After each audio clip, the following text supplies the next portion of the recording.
I am Jeff Luther, and the host of your new favorite podcast, the Inspector Alliance. This is where we'll peel back the curtain and get behind successful service industry businesses to see just what makes them tick. We're going to focus around the home inspection business. That's what I've built. I've owned it for a little over 20 years now. But we'll also include other service businesses that might parallel ours so we can learn more. And the more we know, the better off we are, right? Welcome back. This is the Inspector Alliance. I'm your host, Jeff Luther. A couple of weeks ago, we talked about bandwidth and the market turning and being prepared for when the market does turn to have the bandwidth to service what business is going to be coming back. Because it's coming back. It's going to turn quicker to the upside than it did to the downside. I'm convinced of that. As we went through that podcast, I touched just kind of briefly on hiring, the process, recruiting, and today I want to talk about in depth the telephone interview. And this is my favorite stuff to talk about. I love to talk about hiring folks. We work we have an office in Atlanta and an office in South Carolina, and I travel back and forth. I live in South Carolina. More of our business is in Atlanta. And so when I travel, usually conduct at least one, maybe two, sometimes three interviews. And one of my most favorite things in the world to do when I come home from Atlanta to South Carolina is tell my kids that I hired somebody. I love that. I am passionate about people and hiring. I love the process. I love everything that goes along with it, the creativity, and just learning and getting the opportunity to meet new people and learn about them. I love that. And I honestly, we are in the business of making people's lives better. And I think that where we are is an incredible place to work. And I love working alongside incredible people. So with that being said, I'm going to kind of jump right in here. So when we talked about it, I just kind of touched on the recruiting process, hiring process. And I did mention that we use Hireology to help manage all of this. So now I want to go into detail about the phone interview, which is fun. Like, interviewing to me is so fun. And I know sometimes people dread it. And I don't know where you may be in your business. The more you do it, the better you are at it. And I will put it in the same category as like dating, right? For those folks that are in the dating world, the more you do it, the easier it is. But man, when you first start, it's nervous, it's clunky, it's awkward. And interviewing is the same way. We're being judged, even though we may be the employer interviewing a candidate or potential employee, we're still being judged, and you can feel that. But the more you do it, the more comfortable you get in it. The more you get into a rhythm, the more you build a process. So practice does not make perfect, but it definitely makes better. All right. So to get to the phone interview, we have to do a few things first to set it up for success. Now, you can jump right into the phone interview, but I certainly don't recommend it. And this is going to sound silly and obvious, but read the resume before you do your phone interview. Now read the resume. I don't mean skim through it and say, is this person worth a phone interview? Now, for us, we have three criteria that they have to meet. They have to have a resume. They have to have filled out our questionnaire, and they also have to have filled out our application. Maybe the questionnaire is something good to talk about in another episode, but our questionnaire is kind of the flop over the bar, right? Did they meet our absolute minimum? Did they get over the bar to even deserve to be considered for a phone interview? So we've done all those things. There's probably some rules around this that I'm risking stepping all over, so I'll kind of stop here. Meaning that you've done some due diligence, right? You've looked them up on Facebook, you've looked them up on LinkedIn, Instagram, etc. How do they look out in the real world? You're starting to judge already, or at least you should be. I know that's a bad word, but you should be judging. But do your due diligence, and you can look at their geographical location, any of those things before you select them for a phone interview. And again, probably stepping on some rules here, or maybe blurring some lines, so I'll just kind of stop right there. Any previous companies they have listed, go check on those. Make sure they're real, and then see what kind of company that is, what kind of outfit it is. Look at their salary history. Sometimes we might do that in passing. Then when we're on the phone doing the phone interview, you might find it's way out of balance. You just didn't notice, or it didn't add up, or you wanted to subconsciously interview that person anyway because you painted your own picture. But go back, look at their salary requirements. We've gone through any dates of employment. We've done that objectively, right? We've gone through objectively and looked how long they were at each job, what their tenure was, how many jobs they've had in previous years. We've made sure they've answered all of our survey questions. They sent in all their required information. Now it's time to get them to do a little work. So here is how I start the phone interview process. If it's somebody that I would like to interview, I'll just send them an email, say, hey, thanks for submitting your resume. I'd like to explore this a little further, or at least chat with you for a minute. Give me some times in the next few days or in the next week or whatever your time frame may be that would work for you to have a conversation. And I won't say a phone screen, I won't say an interview, and I'll explain why. But to have a conversation, it will take less than 30 minutes. And I just leave it at that. If they come back with whenever, then you need to think. If they say, oh, just call me anytime, you need to think about that.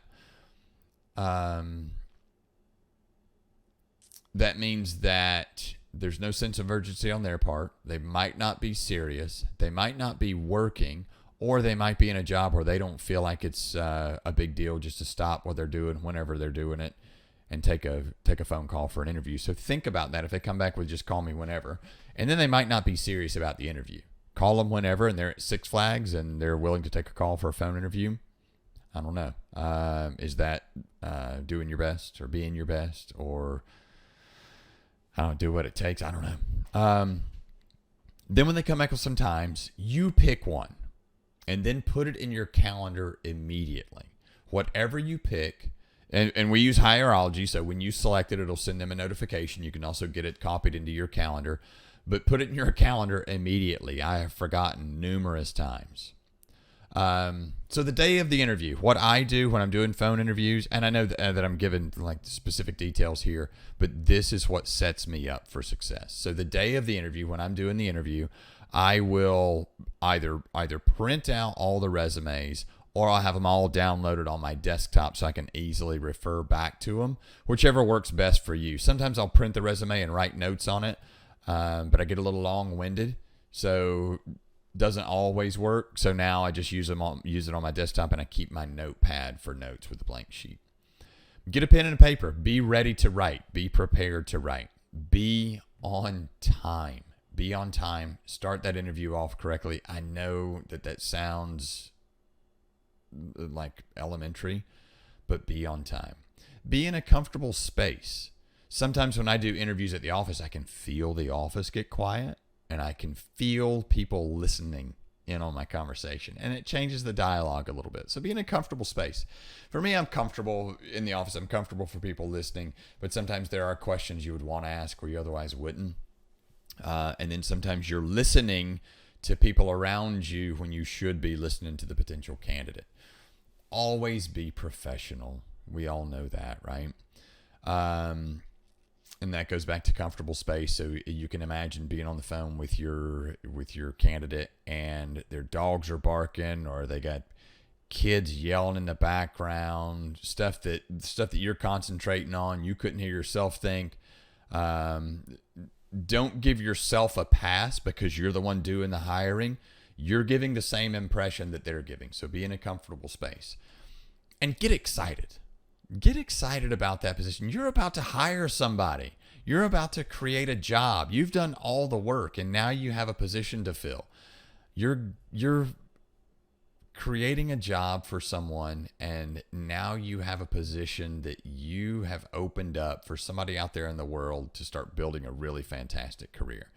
Get excited, and they'll get excited. Like our inside sales folks.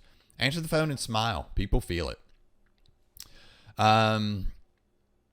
So here's how I get started. Now remember, they're the one, if we're following all these steps, they're the ones that gave you the time. So when you dial the phone, they should be prepared. They should be very ready for the interview. If it's 2:00 on Thursday and you call 2:00 on Thursday and they're fumbling around, or I was outside washing my car, let me get into my office, or whatever it is. All right, now we need to start thinking, right? At 2:00 on Thursday, they should be ready for that interview. Hi, Mike. This is Jeff with Home Probe. Hey, listen, I got your application, got your resume. I am, as you can imagine, going through a stack of these things, and I wanted to call and say thank you. Do you have a few seconds to chat? And then I want to see how they respond to me. Yeah, maybe. Can I call you back? Or yeah, let me get comfortable. Or whatever my answer is. Now I'm starting to judge immediately, right? And I start judging the second they answer the phone. If it's 10:30 on Wednesday and I call and they answer the phone and I can tell that they just got out of bed or they're in bed, even that happens, I'm probably going to be done. So let me sidetrack there, kind of sidebar. Here's what I do. If I call and they answer the phone, they, hello. All right, so now I'm judging. Say, hey, this is Jeff Luther with Home Probe. I am calling for Thomas. And we sit there. Or if I say, I am calling for Thomas, is he around? Or I am calling for Thomas. Are you Thomas? And they say something like, who wants to know? Or maybe, or the conversation just starts there. I'm done. And if they say, who wants to know? I'll say, oh, well, this is Jeff Luther. We got Thomas's resume and I was hoping to speak with him. Oh, yeah. Okay, this is Thomas. I'll say, Thomas, listen, I just wanted to call and tell you thank you. Thanks for submitting it. I really appreciate it. We've gone through your resume. It warranted a phone call. Most importantly, to tell you that we appreciate you submitting it. And as you can imagine, I have a ton of these things I need to get through, but we like to call everybody as a courtesy, so I am calling you. Listen, hopefully we'll circle back around, but if not, I hope the job search treats you well, and maybe we'll talk soon. And I'll leave it at that, and I hang up. There's no point in wasting your time or his time. I'm not hiring that person. So then I said, so let's assume they get past door number 1. How are you? I'm doing well. How are you? Listen, thanks for submitting your resume. Thanks for filling out the application. Thanks for blocking out some time for me today. Is this still a good time to chat? If they say yeah, I say, all right, great. Let's jump right in. Now, what I'm trying to do at this point is I want to be their friend. I'm trying to be their friend. It helps them open up. It helps us, but it helps me not be nervous. And then it helps put their guard down. I want them to be open and honest with me, and I want to get open and honest with them. I am that person. I'll go deep. I get there quick, and I think that's better for everybody involved. The more we know, the more we can uncover in this process, the less likely we are to have the wrong person in the right seat, right? So here's what I'll start with. Listen, Mike, I'm not a very good interviewer. I will admit that. And you'll notice that my style is a little unorthodox as we go through this. But I like people. And I love to talk to people. So let's agree that I'm going to judge you. You're going to judge me. We'll put that in the back of our mind. And more importantly, let's kind of have some fun on this phone call and make it more about a conversation. Your decision is more important than mine. Remember, I'm limited on what I can ask. But you can ask me anything, and nothing is out of bounds. The way that I like to think about this is, could I go camping with you for a few days and not want to kill you, kind of thing. So I look at it from that perspective. And then I'll just kind of casually begin the game. I'll say, all right, well, let's kind of jump right in here. Look, the first thing I want to know is, tell me, if this doesn't work out with you and me, tell me what you would like to say that you've accomplished if you and I bump into each other at Publix. Let's say 5, 8, 10 years down the road. What do you want to accomplish professionally over the next 5, 8, 10 years? Now, So that's my first question. And here's what I want to know. I want to know if they have goals. I want to know if they have goals or if they're just looking for a job. If I get a good gut feeling with the candidate, I'll try to turn the conversation favorable to them, where I'll go into my job being to align their goals with the goals of the company. That's what I'm trying to do. The company has goals that we want to reach, and we need really good people to get to hit those goals. And then I want to know what their goals are. Are they aligned? That's why I asked that question. I try to break down their barriers of fears. I try to get them to talk. Sometimes you learn that they want to invest in real estate and they think this will help. Sometimes you learn they just need a job. Sometimes they just want to be a home inspector. But listening is key. So I let them vent there, and I say, okay, I appreciate it. Well, let's dial it back a little bit. And if they have no goals, that becomes a challenge, right? So same question, Mike, but let's dial it back a little bit. 1 year from now, what would you like to tell me that you've accomplished professionally? What do you want to do? That's what I'm getting at. What do you want to do? So the same thing applies here. I'm looking for specificity to see if they really want to do anything in particular. And I get deep. If I can, I want to get deep. Well, how do I help you? That's what I'm trying to uncover, Mike. I know that maybe you want to be a great home inspector, but let's go a little deeper than that. Because my job, and I'll say this too, and some of you out there can relate to this. I'll say, look, I started this company from nothing. I was the very first home inspector. I've done every job in the company except for the ones that we have really smart people doing now. I never did those. I hire people for that. But I've been kind of pushed out of every job that I've started. So now I'm trying to find my way. And one of the things that I really like to think of myself is that I'm in the business of helping people get better. So how do I help you get better if you can't be honest with me? That's how I'm successful. And then I'm successful by helping you be a success. And that does kind of help people open up. I'll let them answer. They'll say, okay, well, hey, listen, at this point, what types of jobs have you been applying for? Now, this can be an indicator that maybe they're going back to a previous career. Like they keep saying, maybe they were an insurance adjuster before and they were out of that field for a while, and they say they were applying for those jobs, but they saw ours and they're interested. That tells me they're looking to get back just in something for comfort. Also, maybe an opportunity to check out the competition, right? Ask them what types. They say home inspection. I may say, oh, well, who with? So it gives us an opportunity to go a little bit deeper. And then I'll ask, are you focusing on any specific industry or niche market? If they're vague, like sales jobs, then you can probably dig a little bit. You're trying to find a reason that they do not deserve to be part of your team. That's the way when other folks in our organization, when they hire and they're having a hard time trying to figure out if somebody's a good fit or not, that's kind of how I explain it to them. Look, do they deserve to work here? Look how hard all of these people have worked just to get the team where it is. Then I get into, how did you decide to apply for this position? Kind of a two-part question, right? How did you decide to apply for the position that we have open? I asked the first part. I listened really close. Like, why did they decide? If they say they love the job, then they may say, well, I love the job. It sounds great, right? Then I'm going to dig. But if they say, why did you decide? Well, because so-and-so referred me. They said it's a great place to work. I can go along with that answer. I like it. Or because, now listen, they say, because I want to start my own home inspection business one day and I figured I could learn from you guys or something like that. You can make that assessment, right? My favorite thing, and this is when I start trying to get deep with people, if they say, because I love the job or because it sounds like something that's right up my alley, right? Then I'll say, what appeals to you most about the posting, right? I want specifics. If they say the job sounds great and, I can't list anything specific, then they're most likely just a bullshitter, right?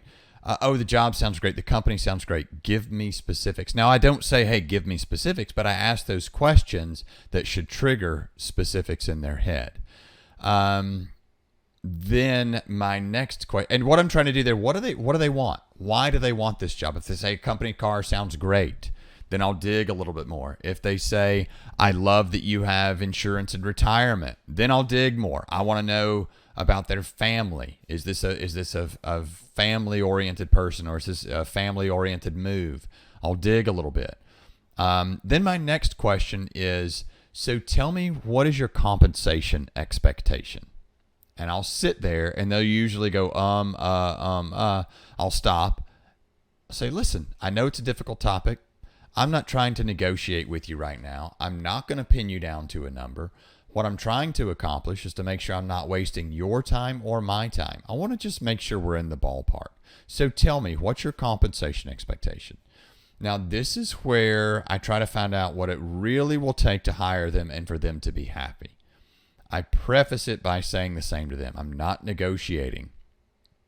Now, I also can tell how they're going to be with a difficult conversation. If they just won't answer, if they refuse to answer, honestly, the conversation's over. But I do give them multiple opportunities to answer.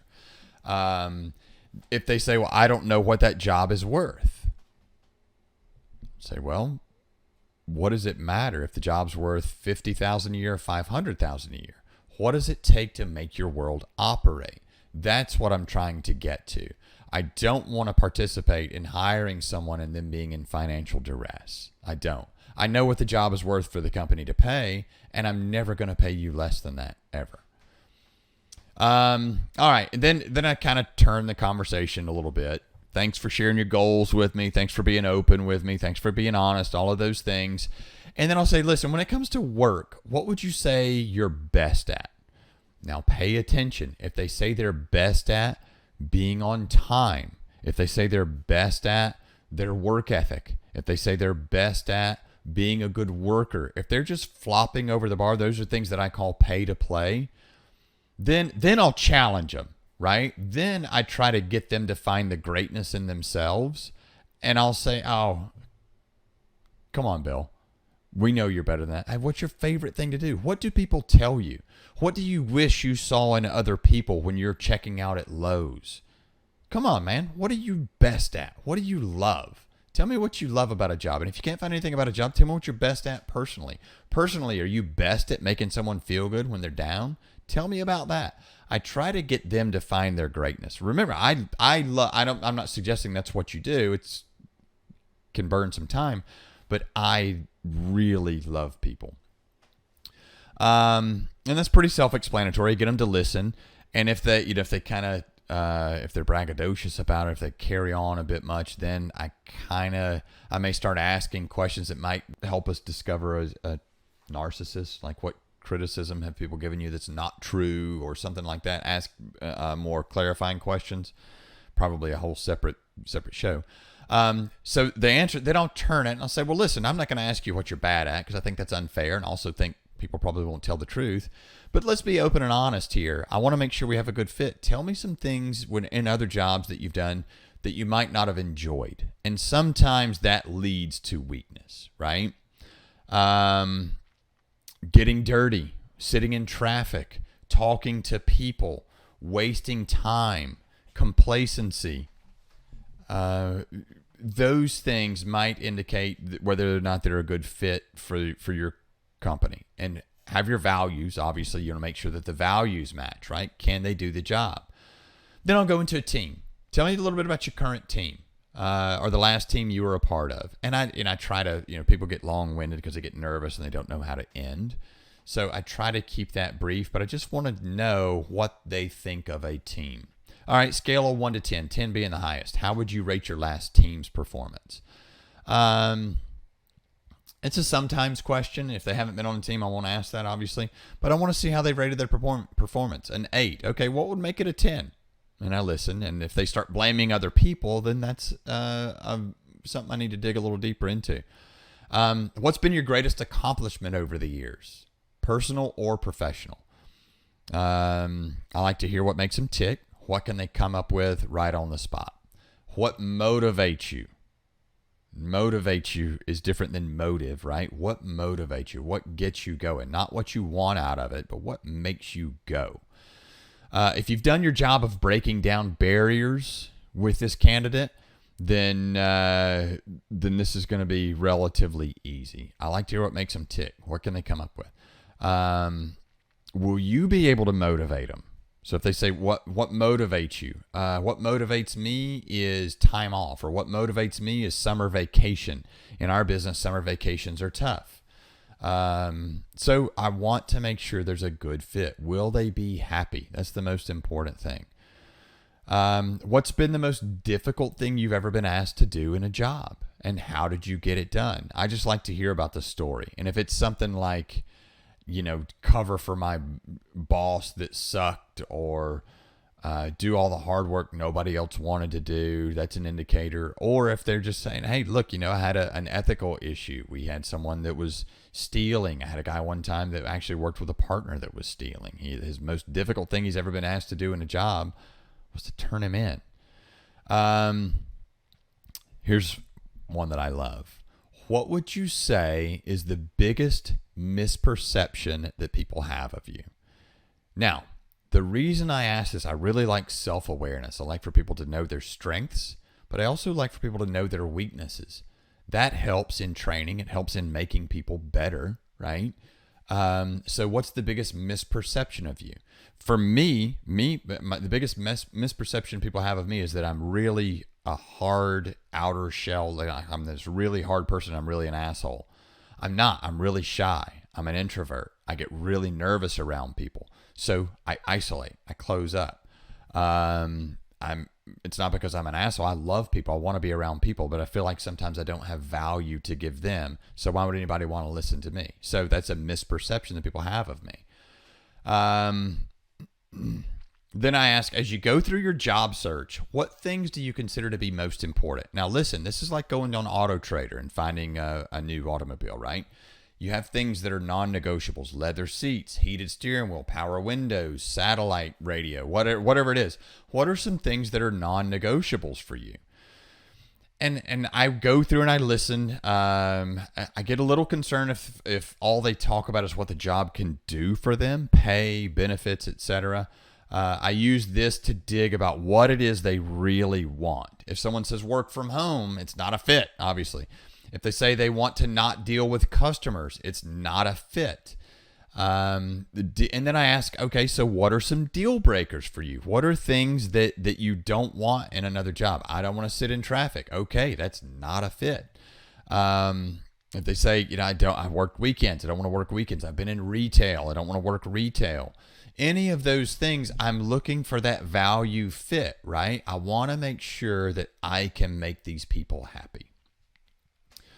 Then I turn the conversation kind of over to career experience. All right, I see that you worked at Billy's landscape company, and Billy was your supervisor. If I called Billy, I'm not going to, but if I called Billy right now and I asked him to rate your performance on a scale of 1 to 10, with 10 being the absolute highest, what would Billy rate you as?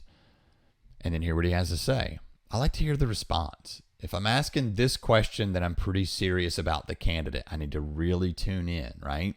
And I use my gut, but I really do write it down and compare it to the possible reference check, because I'm going to do reference checks later. That's probably a later episode, but always, always, always, always, non-negotiable, unwavering, do reference checks. So I'm writing this down so that I can compare it in the future, because I'm getting pretty serious about this candidate. And then I ask, what would have made it a definite 10?